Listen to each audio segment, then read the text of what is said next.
अचानक एक दिन सवेरे कमरे से बरामदे में आकर मैंने देखा 2 कौवे एक गमले के चारों ओर चोंचों से छुआ छुआउवल जैसा खेल खेल रहे हैं। निकट जाकर देखा गिलहरी का एक छोटा सा बच्चा है जो संभवतः घोंसले से गिर पड़ा है और अब कौवे जिसमें सुलभ आहार खोज रहे हैं वह निश्चेष्ट सा गमले से चिपटा पड़ा था।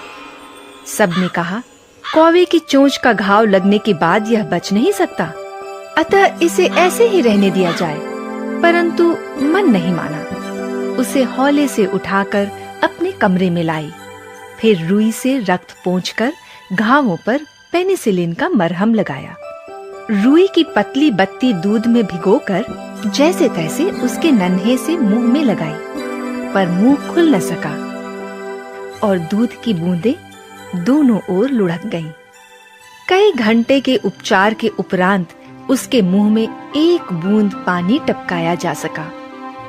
3-4 मास में उसके स्निग्ध रोएं, झब्बेदार पूंछ और चंचल चमकीली आंखें सबको विस्मित करने लगीं।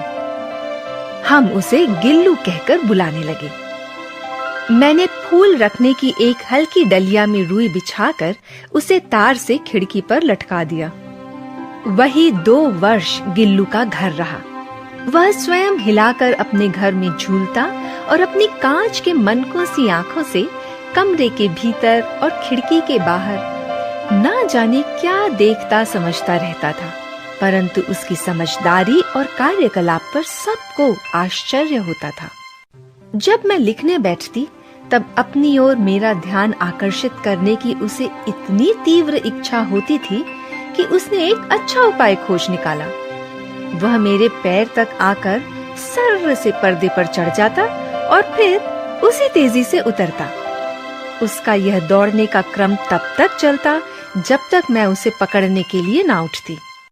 कभी मैं गिल्लू को पकड़कर एक लंबे लिफाफे में इस प्रकार रख देती कि उसके अगले 2 पंजों और सिर के अतिरिक्त सारा लघुगात लिफाफे के भीतर बंद रहता। इस अद्भुत स्थिति में कभी-कभी घंटों मेज पर दीवार के सहारे खड़ा रहकर वह अपनी चमकीली आंखों से मेरा कार्यकलाप देखा करता। भूख लगने पर चिक चिक करके मानो वह मुझे सूचना देता और काजू या बिस्किट मिल जाने पर उसी स्थिति में लिफाफे से बाहर वाले पंजों से पकड़कर उसे कुतरता रहता। नीम चमेली की गंध मेरे कमरे में हौले हौले आने लगी। बाहर की गिलहरियां खिड़की की जाली के पास आकर चिक चिक करके ना जाने क्या कहने लगी। गिल्लू को जाली के पास बैठकर अपनेपन से बाहर झांकते देखकर मुझे लगा कि इसे मुक्त करना आवश्यक है। मैंने कीले निकालकर जाली का एक कोना खोल दिया और इस मार्ग से गिल्लू ने बाहर जाने पर सचमुच ही मुक्ति की सांस ली। इतने छोटे से जीव को घर में पले कुत्ते बिल्लियों से बचाना भी एक समस्या ही थी। आवश्यक कागज पत्रों के कारण मेरे बाहर जाने पर कमरा बंद ही रहता है।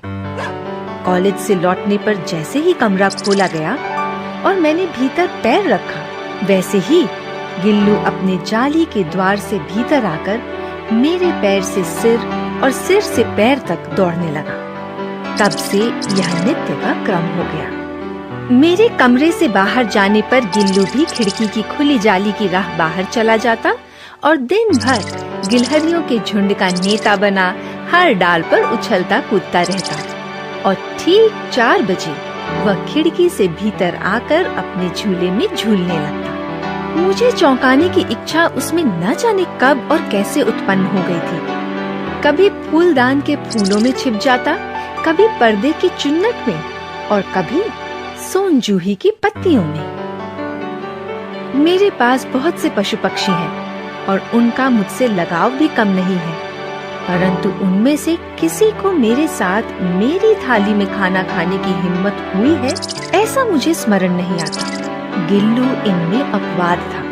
मैं जैसे ही खाने के कमरे में पहुंचती, वह खिड़की से निकलकर आंगन की दीवार बरामदा पार करके मेज पर पहुंच जाता और मेरी थाली में बैठ जाना चाहता। बड़ी कठिनाई से मैंने उसे थाली के पास बैठना सिखाया, जहाँ बैठकर वह मेरी थाली में से एक एक चावल उठाकर बड़ी सफाई से खाता रहता। काजू उसका प्रिय खाद्य था और कई दिन काजू ना मिलने पर वह अन्य खाने की चीजें या तो लेना बंद कर देता था या झूले से नीचे फेंक देता था।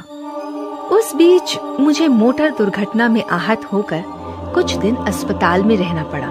उन दिनों जब मेरे कमरे का दरवाजा खोला जाता, गिल्लू अपने झूले से उतरकर दौड़ता और फिर किसी दूसरे को देखकर उसी तेजी से अपने घोंसले में जा बैठता। सब उसे काजू दे जाते, परंतु अस्पताल से लौटकर जब मैंने उसके झूले की सफाई की तो उसमें काजू भरे मिले, जिससे ज्ञात होता था कि वह इन दिनों अपना प्रिय खाद्य कितना कम खाता रहा। मेरी अस्वस्थता में वह तकिए पर सिरहाने बैठकर अपने नन्हे नन्हे पंजों से मेरे सिर और बालों को इतने हौले हौले सहलाता रहता कि उसका हटना एक परिचारिका के हटने के समान लगता। गर्मियों में जब मैं दोपहर में काम करती रहती तो गिल्लू न बाहर जाता न अपने झूले में बैठता। उसने मेरे निकट रहने के साथ गर्मी से बचने का एक सर्वथा नया उपाय खोज निकाला था। वह मेरे पास रखी सुराही पर लेट जाता और इस प्रकार समीप भी रहता और ठंडक में भी रहता। गिलहरियों के जीवन की अवधि 2 वर्ष से अधिक नहीं होती, अतः गिल्लू की जीवन यात्रा का अंत आ ही गया। दिन भर उसने न कुछ खाया न बाहर गया। रात में अंत की यातना में भी वह अपने झूले से उतरकर मेरे बिस्तर पर आया और ठंडे पंजों से मेरी वही उंगली पकड़कर हाथ से चिपक गया जिसे उसने अपने बचपन की मरणासन स्थिति में पकड़ा था। पंजे इतने ठंडे हो रहे थे कि मैंने जाकर हीटर जलाया और उसे उष्णता देने का प्रयत्न किया, परंतु प्रभात की प्रथम किरण के स्पर्श के साथ ही किसी और जीवन में जागने के लिए वह सो गया।